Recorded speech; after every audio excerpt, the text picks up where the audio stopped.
Hi friends, నేను మీ తెలుగు వాళ్ళ అందరూ ఎలా ఉన్నారు? Very good morning from Bhadrachalam. So ఇప్పుడు టైం మార్నింగ్ 6:15 అయింది. చూడండి morning view of the Bhadrachalam temple ఎంత బాగున్నదో. మీరు ఎదురుగుండా చూస్తున్నదే భద్రాచలం మెయిన్ గోపురం. కొంచెం ముందరకు వస్తే ధ్వజస్తంభం కనిపిస్తుంది కదా, ఆ ధ్వజస్తంభం వెనకాతలే మనకి రాముల వారు ఉంటారు అనమాట. మేము కరెక్ట్గా దానికి ఎదురుకుండానే ఉన్నాం. మార్నింగ్ 5:15 ఆ టైంకి సుప్రభాతంతో మేమైతే నిద్రలేచాం. ఫ్రెష్ అప్ అవి రెడీగా ఉన్నాం అనమాట. అసలు యాక్చువల్గా మార్నింగ్ ఇంకో దర్శనానికి అయితే వెళ్దాం అనుకున్నాం, బట్ కుదరలేదు. ఇంకో 15 మినిట్స్లో మాకు ఆటో వస్తుంది.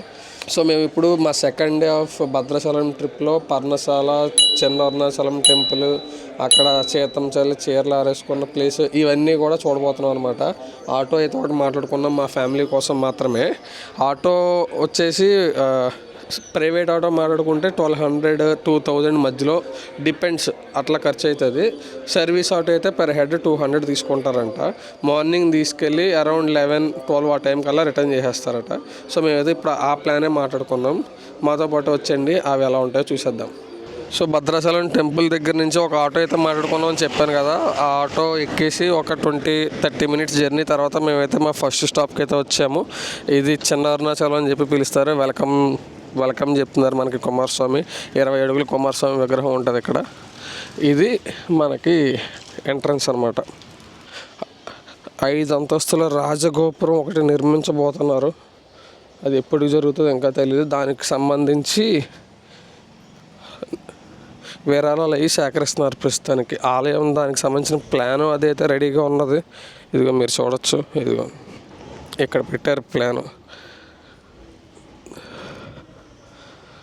ఇక్కడ దీంట్లో స్పెషల్ ఏంటంటే సహస్రలింగాలు అంటే 1008 బ్రహ్మసూత్ర లింగాలకు వెళ్ళేదారట. అదిగో ఇట్లా మనకి 1008 చిన్న చిన్న లింగాలు, శివలింగాలు ఉంటాయి అన్నమాట. రమణ మహర్షి గారు మెయిన్ అరుణాచలం వెళ్తే అందరికీ తెలిసిందే కదా, రమణ మహర్షి ఆశ్రమం ఉంటుంది. అలాగే ఇది చిన్న అరుణాచలం అని చెప్పి పిలుస్తున్నారు. ఒకవేళ ఇక్కడ ఎవరైనా సరే మీరు కూడా ఒక శివలింగాన్ని ప్రతిష్ఠించాలనుకుంటే 6.5 ఇంచెస్ శివలింగం 1500 రూపాయలకే మీరు కూడా శివలింగం ప్రతిష్ఠించవచ్చు. సో ఇట్లా మొత్తం మనకి 1008 శివలింగాలు.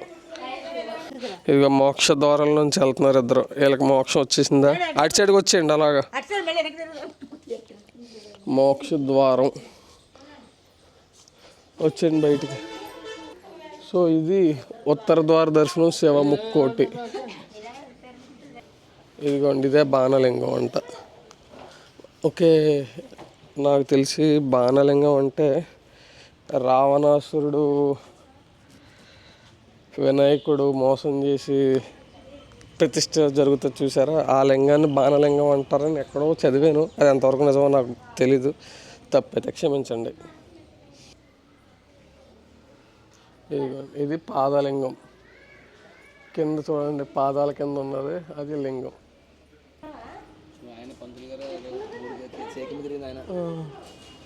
సో మేమైతే అలా లోపలికి వెళ్ళి దర్శనం చేసుకుని బయటకు వచ్చేసాం. ఆల్మోస్ట్ శివుడికి సంబంధించిన ప్రతి ఇన్ఫర్మేషన్ లోపల ఉంది.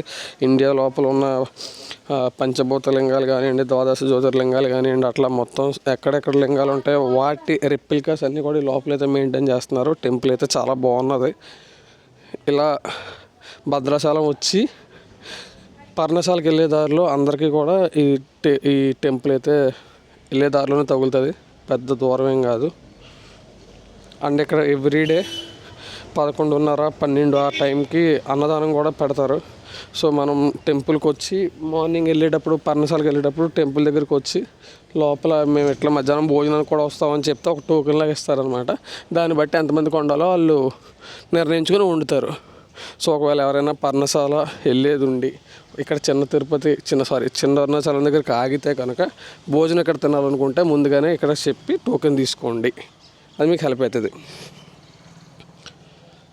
ఇది కన్స్ట్రక్షన్లో ఉన్న రాజగోపురం. ఇది ఇట్లా 5 లేయర్స్ లేపాలి ఇంకా. సో దానికి మాకు తోచిన స్థాయి అయితే కొంచెం చేసాం. సో మేమైతే మా సెకండ్ స్టాప్కి అయితే వచ్చేసాం. అదే పర్ణశాల. మీరు వెనకాతలు చూడొచ్చు గోదావరి నది. కొంతకాలం క్రితం ఇక్కడికి పర్ణశాలకి బోట్ల మీద వచ్చేవారట. మా ఆవిడ కూడా దాంట్లో ఒకటి. మేమైతే ఇప్పుడు ఆటోలో వచ్చాం.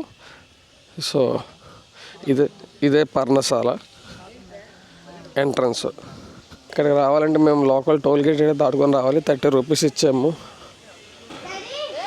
ఇదే పర్ణశాల ఎంట్రన్స్. థ్యాంక్స్ అండి. ఇక్కడ దాకా అయితే కెమెరా అలౌడ్, ఇక్కడ నుంచి లోపలికి అయితే కెమెరా నాట్ అలౌడ్. సో నేనైతే ఆపేస్తున్నా. సో ఇప్పుడే మేమైతే దర్శనం అయితే చేసుకుని వచ్చేసాం. లోపల అంతా కూడా చాలా బాగున్నది. ఇంకా ఫుల్ రెన్యువేషన్ అయితే చేస్తున్నారు. ఇది మీరు చూడొచ్చు. ఇదంతా కూడా పంచవటి పర్ణశాల. ఇప్పుడు ఈ దూరంగా అక్కడ ఉన్నదన్నమాట. అదంతా కూడా పంచవటి.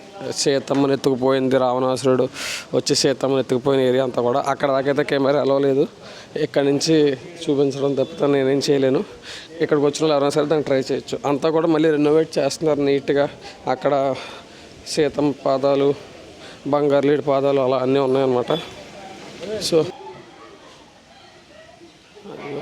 అదిగో ఆ చివరిని ఎదురుగుండా ఉన్నదే పర్ణశాల కుటీరం అనమాట. ఇప్పుడు యాజ్ ఆఫ్లో చూడడానికి కొంచెం అయితే ఆర్టిఫిషియల్గా ఉన్నది. మేబీ వాళ్ళు రెనోవేషన్స్ చేయడం వల్ల అలాగ ఉన్నదేమో. కింద అంతా కూడా పలక వేసేసి సిమెంట్ పలకలు అవి వేసేసి దీన్ని మనం ఇది ఒక ప్లేస్ కింద చూడాలి తప్పితే ఆ గుర్తులు క్లియర్గా అయితే కనిపించలేదు నాకైతే. నమ్మకం మీద వెళ్ళిపోవడమే అది. సో మీరు చూడొచ్చు పంచవటి పర్ణశాల. ఆ విధంగా మా సెకండ్ డెస్టినేషన్ కూడా అయిపోయింది. సో ఎదురుగుండా మొత్తం అంతా కూడా గోదావరి నది చాలా బాగున్నది. ఈ చివరి నుంచి ఆ చివరి దాకా ఉన్నది గోదావరి. చాలా బాగున్నది ఈ నది అయితే మాత్రం. సో మేమైతే మా థర్డ్ అండ్ ఫైనల్ స్టాప్కి అయితే వచ్చేసాం. అదే సీతమ్మ నాప చీరలు. ఇక్కడ సీతమ్మ తన చీరలను ఆరేసుకున్నట్టు వాటి చార్లు ఇక్కడ ఉంటాయి అన్నట్టుగా చెప్తారనమాట. సో మేమైతే చూడడానికి అయితే వచ్చాము. ఇట్లా లోపలికి వెళ్ళి అలా తిరిగి బయటికి రావాలి. అక్కడికి వెళ్తున్నాం.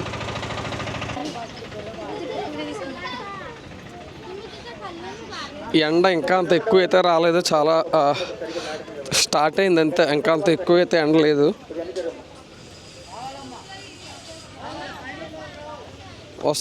వచ్చేస్తాం. ఇక్కడ స్థల పురాణం ఎక్స్ప్లెయిన్ చేస్తారనుకుంటా. చూద్దాం అక్కడ. సో మేమైతే మా థర్డ్ది కూడా చూసేసాము. ఇదే సీతమ్మ నాప చీరలు అని చెప్పి అన్నారు. ఇక్కడ ఏంటంటే పర్ణశాలలో ఉండే సీత నెలకి ఒక 5 రోజులు ఇక్కడికి వచ్చి ఎవరికి తెలియకుండా ఓన్లీ రాముడు అండ్ సీత ఇక్కడికి వచ్చి స్నానం చేసేవారట.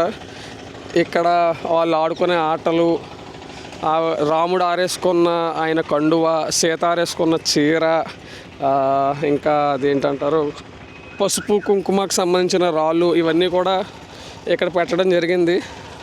అక్కడ దాకా ఈ స్థల పురాణం కథ అంతా కూడా చాలా బాగున్నది. దాంట్లో ఎటువంటి బాధ లేదు. కానీ అట్ ద సేమ్ టైం వాళ్ళు ఏంటంటే చివరిన ఒక పాక లాంటిది ఒకటి పెట్టి ఆ పాక దాటుకొని చివరికి వెళ్తే శూర్పణఖకి సంబంధించిన రాళ్ళగొట్ట ఒకటి ఉంటుంది అన్నట్టుగా ఒకటి పెట్టారు. మీరు ఆ రాళ్ళగొట్టకి వెళ్ళాలంటే ఆ పాక దాటుకుని వెళ్ళాలి. ఆ పాక లోపల అంతా కూడా బిజినెస్ ఉంటుంది అనమాట. లైక్ మట్టి గాజులు ఇంకా అవన్నీ కూడా ఉంటాయన్నమాట. సో అవన్నీ దాటుకుని వెళ్ళాలి. ఎవరైనా పిల్లలతో వస్తే ఎంత చూసుకోండి. ఆ రాళ్ళగొట్టకి వెళ్ళేటప్పుడు మాత్రం అక్కడికి వెళ్ళి ఎడం చేత్తో రాళ్ళు దండం పెట్టుకుని గొట్ట మీదకి విసిరేయాలన్నమాట. అది అంత నమ్మశక్యంగా అనిపించలేదు నాకైతే. సో చూసుకోండి. ఈ విధంగా మాకైతే 3 అయిపోయినాయి. మేము ఇప్పుడు ఇంకా టిఫిన్ తినేసి మా రూమ్కి అయితే వెళ్ళిపోతాం. మా వీడియో కనుక మీకు నచ్చినట్టయితే లైక్ చేయండి, షేర్ చేయండి అండ్ సబ్స్క్రైబ్ చేసుకోండి. Bye bye.